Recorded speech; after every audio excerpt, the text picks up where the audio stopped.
down there in Vendors Row wants to join us at 3 o'clock here at the museum booth.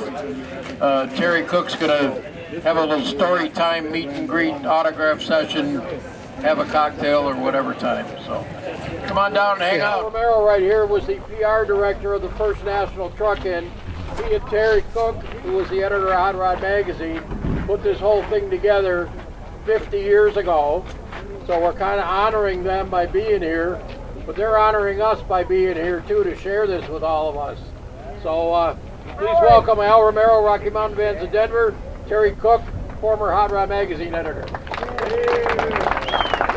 And incidentally, our guest camera crew is Jeff Johnston, who edited Truckin' Magazine for many years and wrote VansCan for many years. And he's joined us this week. He has a TV channel that has quite a few viewers. The first thing I want to do is thank the guys. When I was out at Chip Foose's shop, I don't know, I can't remember how long ago it was, for the Grand National Roadster Show in January, I ran into 3 or 4 truckers, vanners from Canada. Are you guys here by any chance? I'm here. Yeah, and they were the one that convinced me I should come to the 50th Nationals, and I said, "Whoa, what a concept!" So basically, with a lot of help from Howard Furtak in particular, he coerced me into coming here, and I'll try to start at the beginning.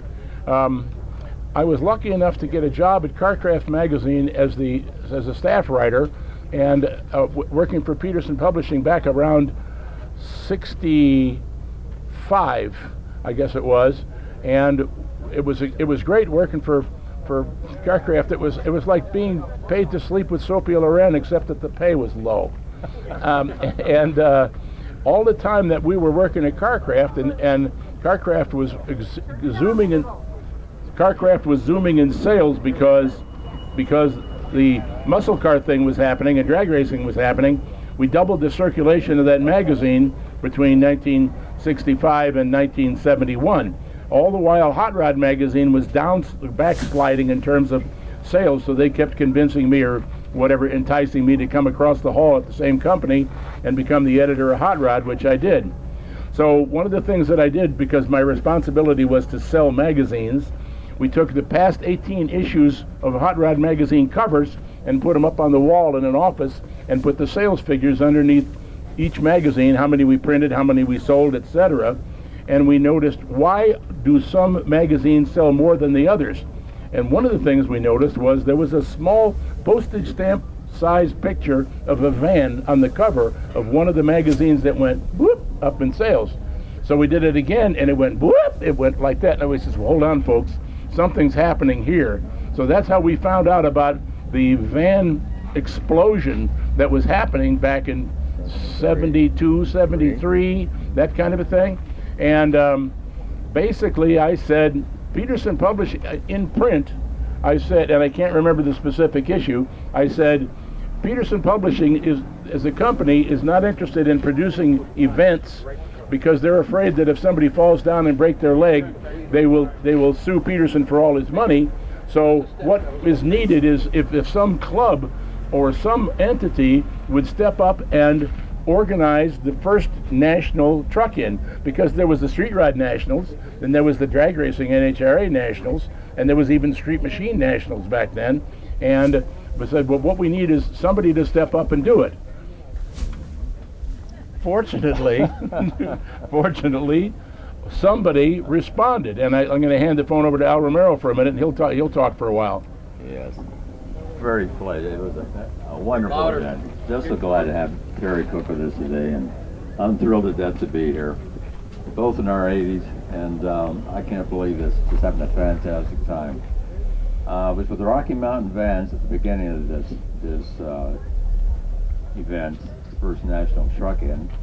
When Terry put in there the big response he got from people who would want to come to an event somewhere in the middle of the country like Colorado.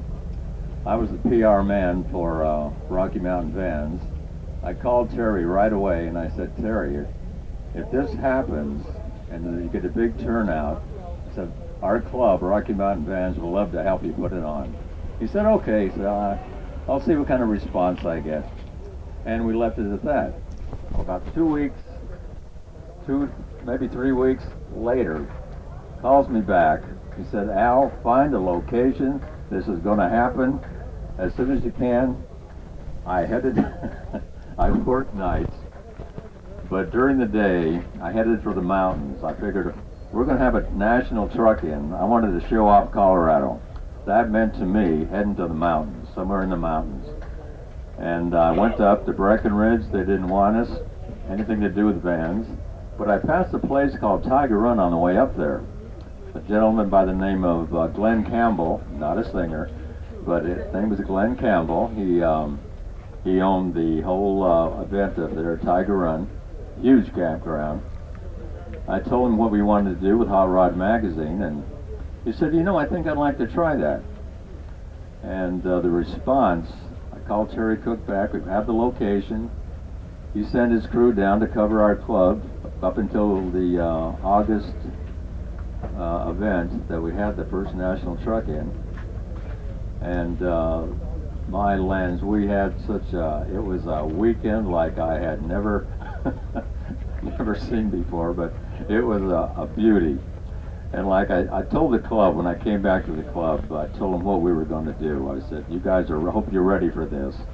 And I kind of gave out instructions. Okay, you guys take care of the trophies. You take care of this. You take care of that. You take care of everything. And different jobs we had out.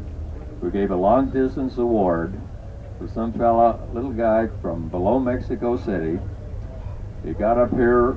I don't know how he got up here. It was an old Ford. He didn't speak a word of English. But when we told him what his trophy was going to be for the long distance award, he broke down in tears.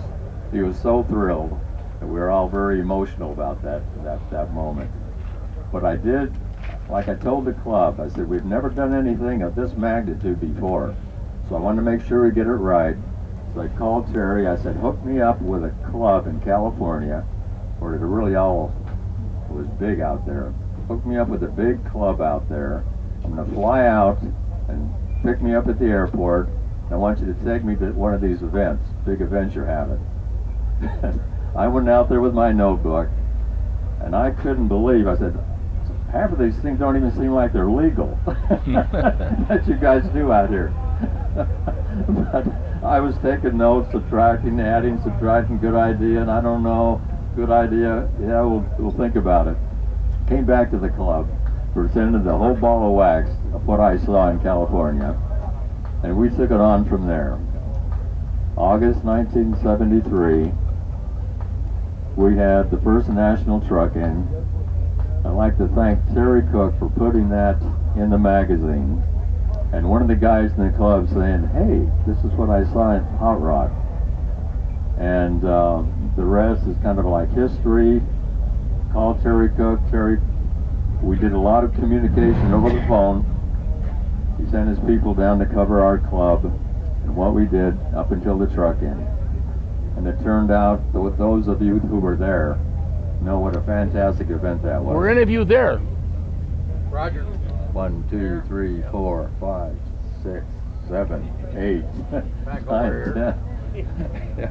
Well, I'm very glad you made it to the 50th. I'm thrilled to death to be here. And I thank you very much. As you can see, Al Romero and his club were more responsible or whatever it is than anything that I did. I just put it in the magazine, and when we together actually held the event, although they're the ones that did all the work, I went out to a field and arranged with, I don't know, maybe 80 or whatever it is vans to park and spell "Keep on Truckin'" out with all the vans. And I worked for a half a day to line everybody up, and there were a few girls up on the top of some of the vans that decided not to wear their top part of their clothes but that's another story. So I rented a helicopter from Denver for $175 an hour to fly out so we could get a picture of it, and I sent my staff photographer, Mike Brenner, up in the helicopter to take a picture of all this work we'd done, and he was so stoned every picture was out of focus. But I mean, it was a fabulous event, and I'm honored to be here. But I have another thing to tell you about development, a role that I did play in terms of guiding the direction of the vanning movement at Pheasant Run, Illinois. And what year was that, Howard? 1975. 75. Midwest Vans LTD held their wintertime banquet because it was too cold to do an outdoor van event, but it was a bunch of people got together, and they invited Fred Blumenthal to be one of the speakers. Fred was the guy who had started the National Street Van Association and Hot Rod Magazine. Well, you see my shirt, right? See my shirt? Fred Blumenthal was the guy who stepped and said he would do the National Street Van Association. We mentioned it in the magazine, and likewise a whole bunch of people sent him checks and everything like that. So Midwest Vans, which was probably the craziest bunch of vanners that I ever met, and with We know nothing. there was Midwest Vans LTD had how many chapters? 13 chapters, 750 members. In Wisconsin, in Illinois, and Indiana, and they were really crazy. So I went to this banquet, and I wore a suit. I was invited to come as a representative of Hot Rod Magazine, and I wore a suit and painted a big white star on my face with water-based paints surrounded by a red triangle or a red outline around it. But I looked like a citizen, but I had this star painted on my face. And when we sat up on the dais or the dais or whatever you call that thing where the important people sit and spoke to the audience, much like you, I told everybody that you have an incredible opportunity here with the vanning thing, and that is go get crazy. Don't do that. You do things. You can't go to a National Street Rod Association event and smoke dope. But if you could find some secluded fairgrounds where you could go off and play your music and smoke dope and not worry about getting busted by the cops, then can go do it. But get crazy, just like this. This doesn't hurt anybody painting a star on my face. But I encourage you to be creative, be fun. Don't put anybody in danger. Don't do anything to threaten anybody. Don't do anything to hurt anybody else's property. But get crazy. And they did. And so that set the tone for the vanning movement, which made it different than going to a PGA golf tournament or going to a NSRA event that gave them the freedom to go ahead and get crazy and get nuts or whatever it was. And I went to a subsequent number of Midwest Vans among Western New York. I went to a number of other events as well, but Midwest Vans LTD had one of the absolutely craziest things going on. We showed up for a Memorial Day weekend. They always chose Memorial Day weekend for Midwest Vans LTD in Indiana because that's the weekend of the Indy 500, and every cop in Indiana was in Indianapolis. So that's the reason they chose that weekend. And really, it's true. And they had, I mean, how many vans did they have? 5,000, 6,000? Please, Lake? Yeah. 7,200. 7,200 vans, no cops.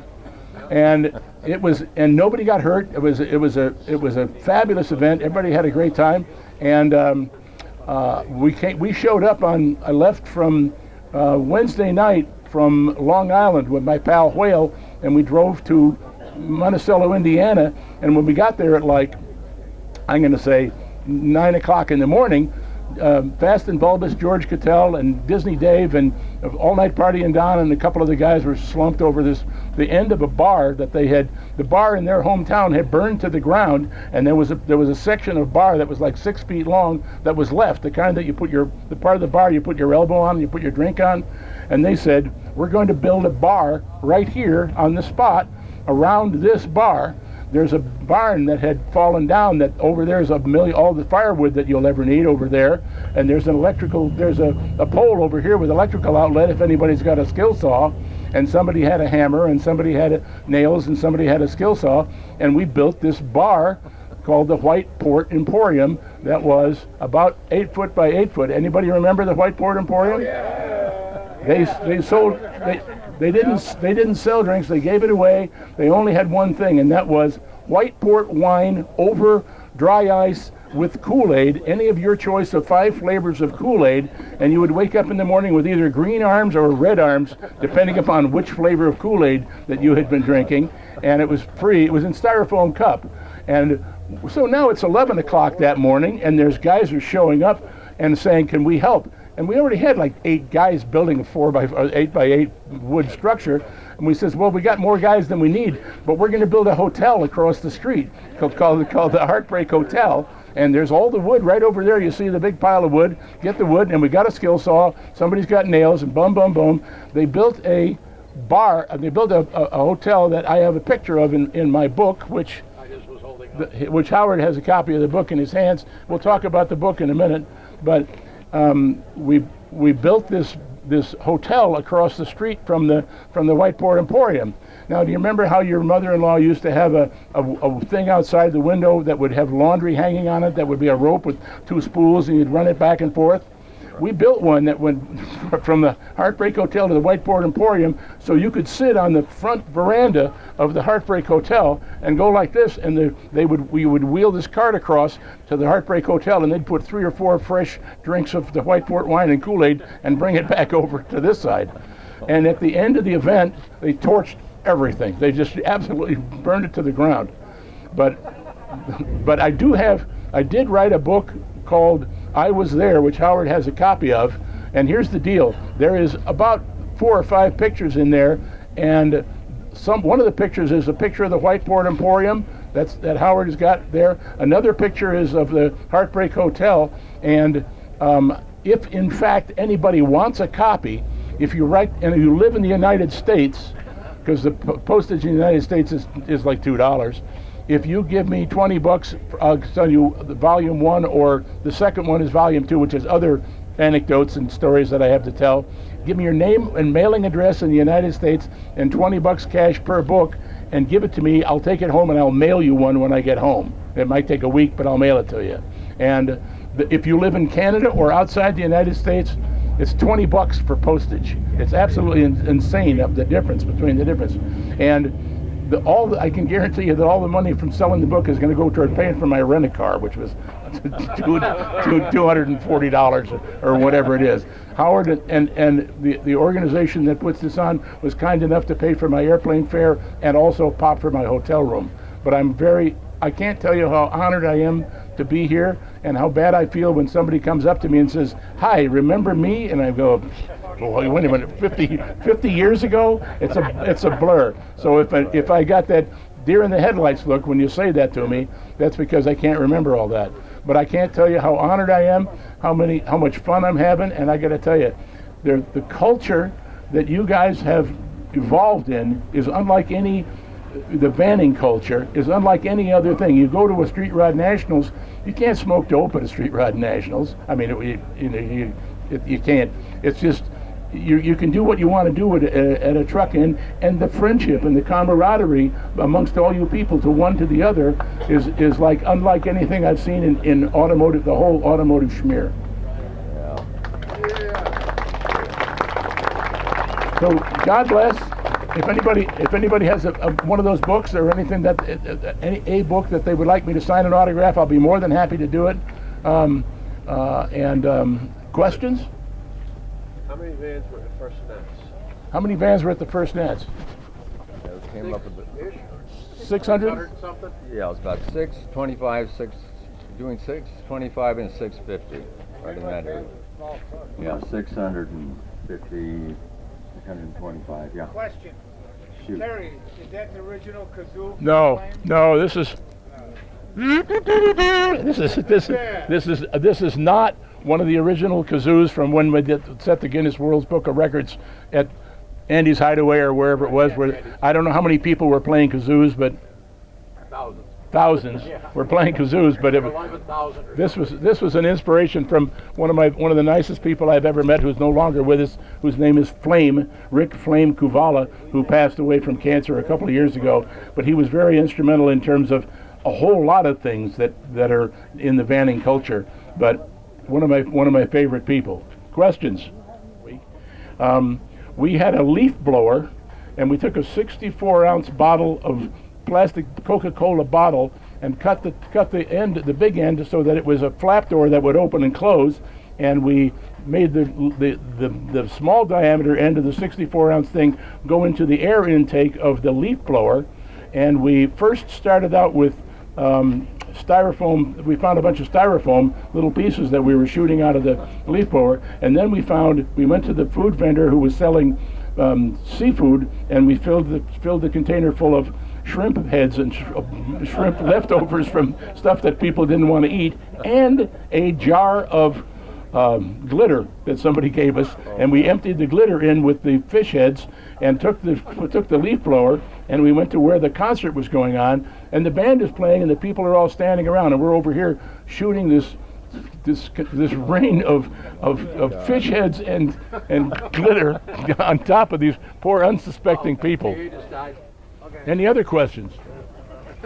I think my family. And never got arrested. The one thing that got me in the band was bands. That's back. You're on again. Okay. I'm sorry, say it again. The one thing is what? The one thing that got me in the band was seeing bands on Hot Rod magazine.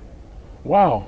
Because I did get a lot of grief from hardcore hot rod readers that, oh, you're putting Vans in Hot Rod magazine? That's a sacrilege. Those aren't hot rods. And I said, hey, it's just another aspect of the whole car culture kind of thing, you know? But whatever. Yeah. Are you still doing Hot Rod magazine? No, I quit. I stopped. In '74, I left California. My wife, of 55 years, we've been married, my high school sweetheart, hated California from the start. She was from New Jersey. We were high school sweethearts. But when the earthquake happened there in February of '72 or whatever it was, that lasted for a minute, she says, I don't want to live in California. Get me out of here. We left Hot Rod in '74. And what I did is I moved back to Jersey. One of the things that I did was I started a party. Flame told me if you could only throw a car show that was like a truck-in, but without the tits and without the drugs and all that kind of stuff, if you could do a family-oriented event that was a car event, but not the same old boring car event like the one that I suffered through this afternoon going over across town to see. I don't know if any of you went there, but I was there for 20 minutes and left. It's just a bore because it's just a bunch of cars parked on the grass and nothing going on.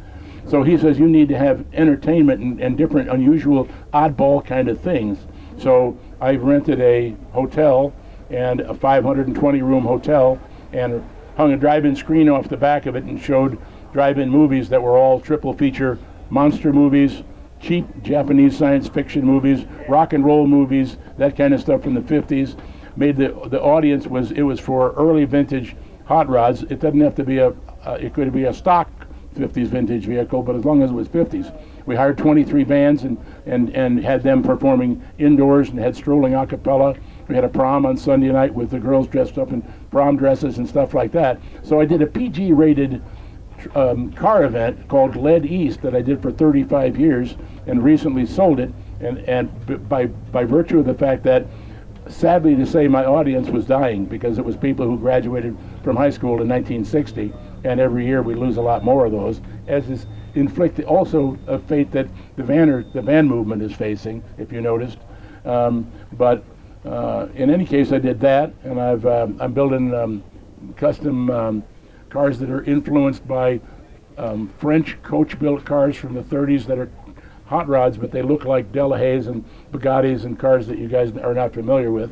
And next year I'm going to take 4 of my cars and a motorcycle and exhibit them at 8 of the top car events in Europe, in London and in Germany and in Sweden and in Norway and that kind of a thing, because I get off on having people look at my cars and enjoy them.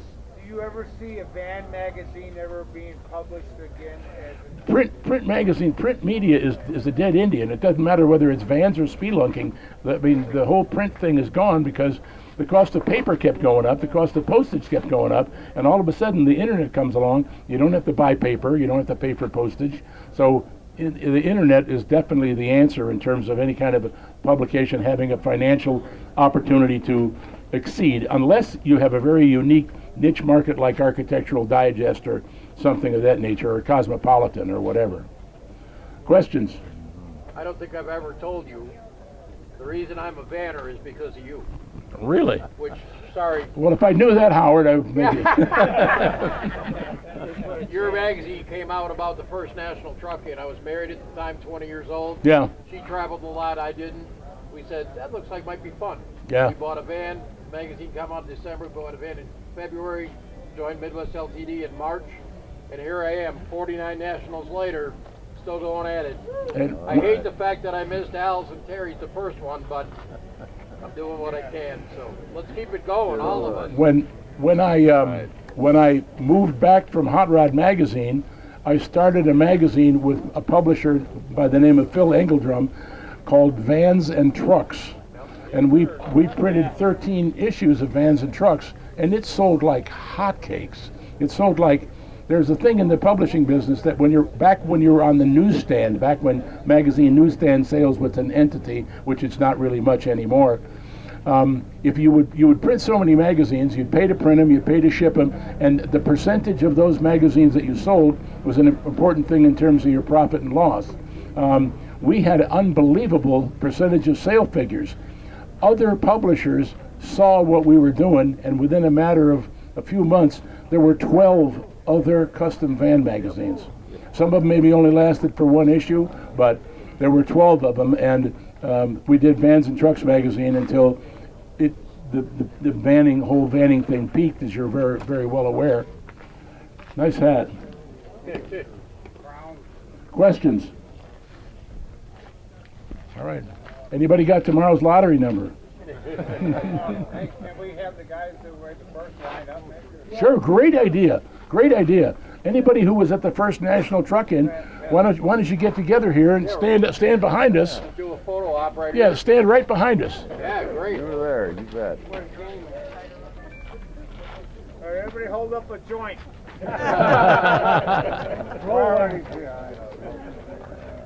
Two percenters. That's it. Before we wrap up, I wanted to mention the reason I chose this spot to have this happen is because Joe Madonia has a museum of vanning going in Florida. I'm sure most of you know about it. Membership booth is over there. He's got everything. Rocky Mountain Van stuff, Associated Vans from '66. He has the history of vanning. So if you got any stuff you want to add, get it to Joe. The museum is awesome. We have a Christmas party every December. We'd love to see you there. Second week of December. You can get information here. I figured it was a perfect tie-in. Here's the history in the history. Yeah, we'll remember here. Here's another one. Crap game. Where were you? New photo op. PL late again. Doing the trash. Yeah, I got all kinds of stuff. Glad you made it, buddy. He was working the event here. Picking up the